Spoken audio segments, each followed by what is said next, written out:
dahil patuloy na pagsusulong ng technology innovations at update na rin sa epekto ng aktibidad ng Taal Volcano. Kaugnay niyan, makakasama natin si Department of Science and Technology Secretary Renato Solidum. Magandang tanghali po, Sec. Welcome po sa Bagong Pilipinas Ngayon. Magandang tanghali, Nina at Gwen. Sec, bago tayo mapunta sa usapin ng VAG, unahin ko na po ito, balita namin ay naging kinatawan po kayo ng Pilipinas sa nakaraang G77 at China Summit na ginanap sa Havana, Cuba. Tungkol saan po itong event na ito? Ito po ay pagpupulong ng mga heads of state and organizations sa Havana, Cuba. Ang tawag na ay Group of 77 plus China. Itong Group of 77 ay pinakamalaking intergovernmental organization ng mga developing countries sa United Nations para makapagbigay tayo ng collective interest sa economy at developmental challenges. At ang tema nga ng pinag-usapan ay developmental challenges and the role of science, technology, and innovation.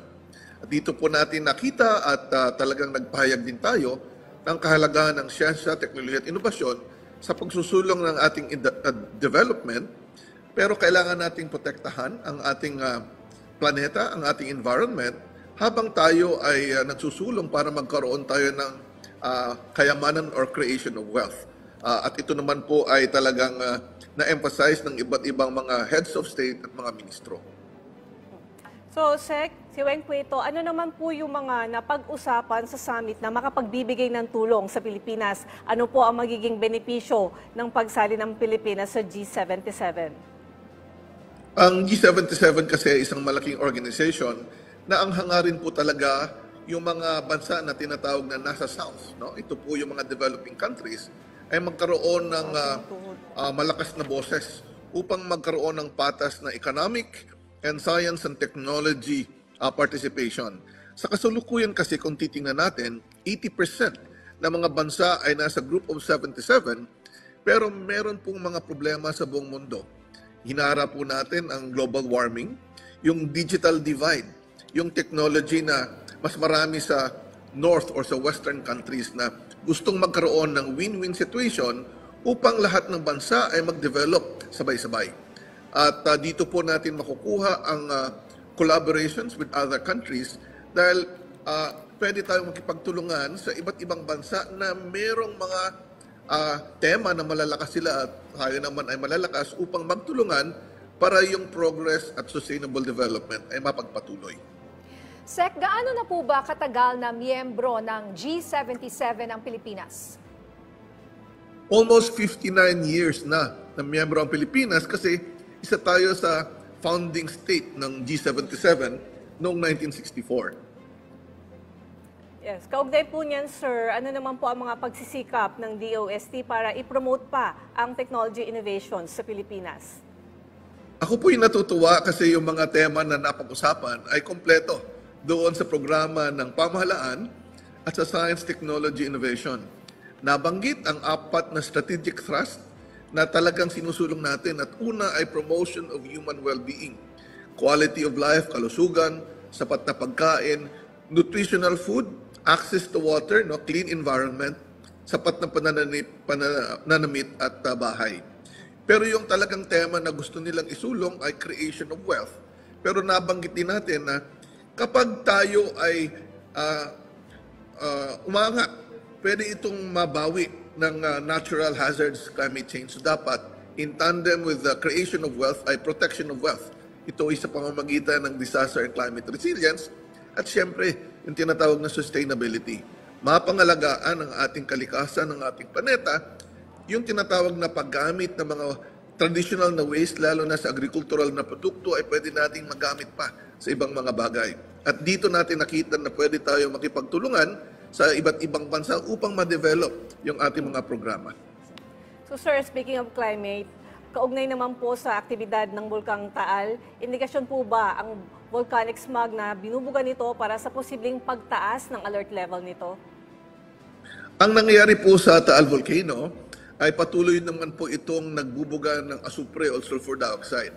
Ito naman ay normal na pangyayari sa kasalukuyang alert level. In fact, mababa ito kumpara sa mga nakaraang mga mataas na alert level. Maintain natin sa alert level 1 through PHIVOLCS advisory. Pero ang kailangang paghandaan ay yung health effect ng pagsanib ng sulfur dioxide gas sa sa hangin na maraming moisture, no? Matubig, kaya nagkakaroon tayo ng volcanic fog or VOG. Pero dapat din nating alalahanin na yung nangyayari dito sa Kamaynilaan ay kakaiba sa Taal Volcano. Kasi yung buong Metro Manila at karatig na probinsya, may tinatawag po ang pag-asa na thermal inversion. Yung temperatura po, dapat yung hangin, habang tumataas ang altitude, no, papunta sa kalawakan, ay mas malamig. Pero yung malamig na hangin ngayon ay nasa ibabaw lamang. Kaya yung mga smoke, no, at fog, no, ito pong smoke ay dahil po sa mga exhaust ng mga sasakyan, yung pollution, imbes na umangat at ma-disperse, ay hindi umangat dahil nga natutulak ng malamig na hangin pababa. Kaya mapapansin natin, buong Kamaynilaan at karatig na probinsya ay makulimlim, no, maliban sa cloud sa taas. Yun po ay smog, smoke, and fog.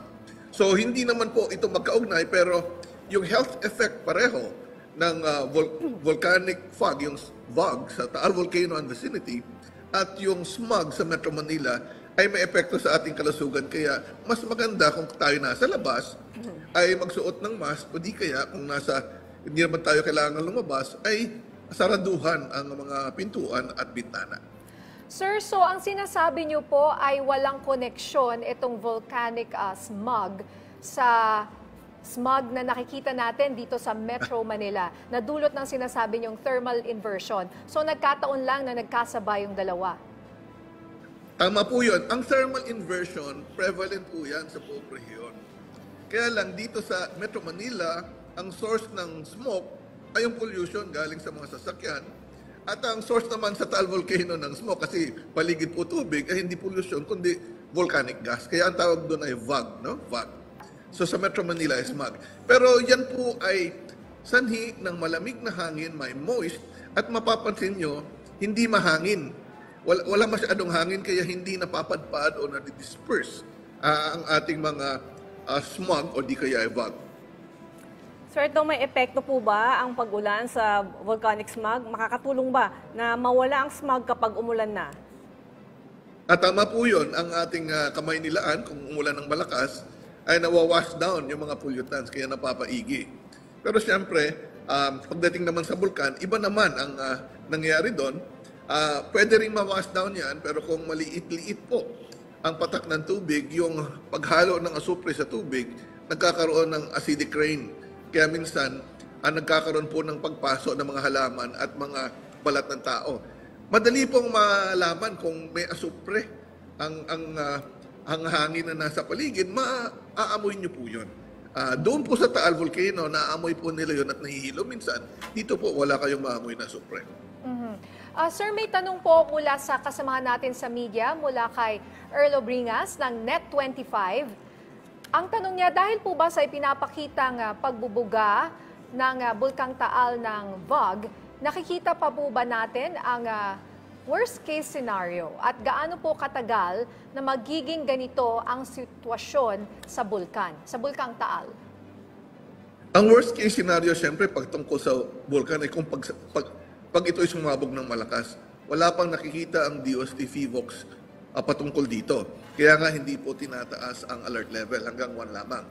Pero kung ang ating titingnan ay posible pang maulit ito mga volcanic fog or VOG, ay posible pa po kasi patuloy pong nagre-release ng sulfur dioxide gas ang magma na nasa ilalim ng Taal. At kada eruption po kasi, hindi naman talaga biglang nawawala ang activity ng volcano, at sa mga ibang bulkan ay nagtatagal ang pag-release ng sulfur dioxide gas.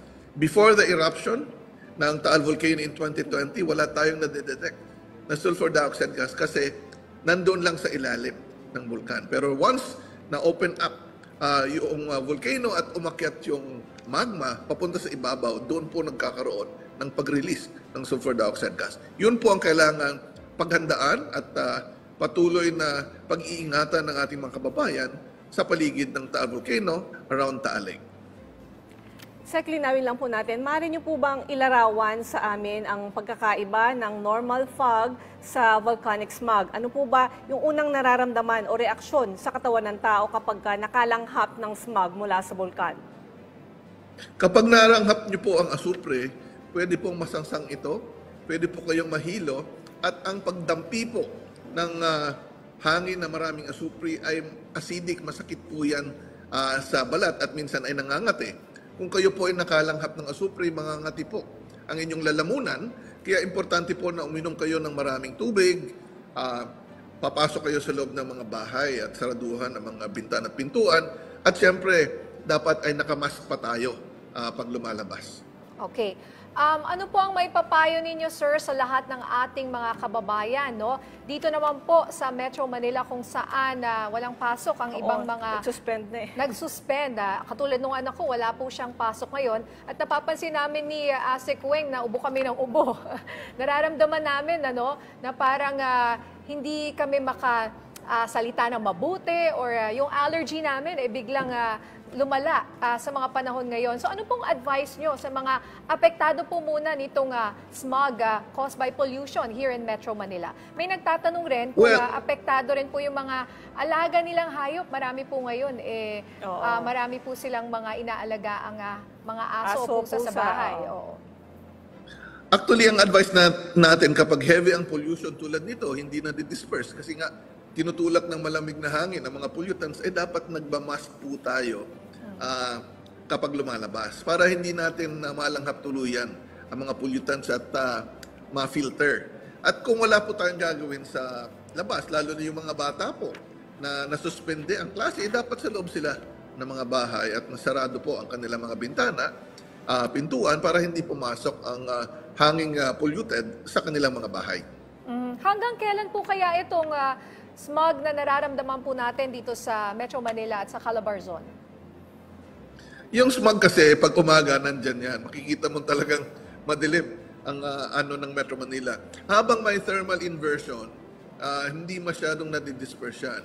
Kung lumakas ang hangin at nawala yung thermal inversion, yung mas malamig na hangin ay nasa baba, mawawala, nandyan pa rin po. Pero pag nawala na po yun, madidisperse na siya tuluyan. Ito sir, may tanong naman mula kay Val Gonzales ng DZRH. Sa Talisay po ay nangangamba ng pagkalugi ang mga naghahalaman at mga nagtatanim ng gulay dahil sa namamatay daw lang ang kanilang mga pananim, lalo na kapag bagong mga seedlings pa lang. Kahit daw sa hugasan nilang tubig ay namamatay talaga. Paki-explain po ang epekto ng smog sa mga pananim, especially po sa mga bagong punla. VAG po, VAG. Yung volcanic fog. Kasi po, ang hangin po ay may asupre at kapag ito po ay nahalo sa tubig, nagiging lalong acidic at nasusunog po ang mga dahon at ang mga halaman at unti-unting namamatay. Kaya tama po kayo, talagang mapapansin ng ating mga kababayan dyan sa paligid ng Taal Volcano yung epekto ng volcanic fog or VAG sa kanilang mga pananim. Yung iba nga, pag mas matindi ang concentration, ay nagkakaroon ng panunuyo, nagiging brown yung kulay, yung iba ay nabubutas. Okay, so advice nyo, Sek, ano yan, wag munang magtanim habang may acid rain or may bog? Definitely, wag muna silang magtanim muna. At mas maganda kung kaya namang i-cover yung mga may greenhouse, talagang no? mature May cover. na at merong mga bunga na para mas maprotektahan. At hugasan ng kagat. Okay. Sir, may follow-up question tayo mula kay Val Gonzales. May observation po ang mga residente ngayon na may parte na kumukulo daw ang tubig sa Taal Lake. Bakit umuulan po sa Talisay pero napakainit naman daw ng pakiramdam? Well, unang-una, maalinsangan talaga ang panahon kasi nga walang masyadong hangin. Ibig sabihin, dahil mainit na nag-absorb ay delikado po sa mga tao. Kaya nananawagan po tayo sa local government na talagang siguraduhin na walang nakatira dyan sa Volcano Island. May follow-up question pa rin po itong si Val Gonzales ng DZRH. Meron po bang assistance na maaaring ibigay sa mga maghahalaman at nagtatanim ng gulay? Sek? Meron po yan through the Provincial Disaster Risk Reduction Management Office sa mga local government at yan po ay hinahandle ng provincial agriculturist na pwede namang makipagtulungan with the Department of Agriculture. Kasama po hindi lang halaman, pati mga hayop. Bukod po sa mga nabanggit, sir, may mga nais pa po ba kayong ibigay na paalala o mensahe sa ating mga kababayan? Dapat po bang magsuot ulit ng face mask? Kasi ngayon hindi na po mandatory ang pagsusuot ng face mask dahil sa COVID. Pero dahil dito sa nararanasan natin ngayon, tingin niyo po ba kailangan natin magsuot ng face mask kapag nasa labas? Tama po kayo, sa oras na nagkakaroon ng volcanic fog or VOG dyan sa Taal Volcano, dapat talaga nagmamask ang ating mga kababayan. Dito sa Kamaynilaan at karating na probinsya, lalong-lalo na yung maraming mga tumatakbong mga sasakyan, makikita po natin yung pollution.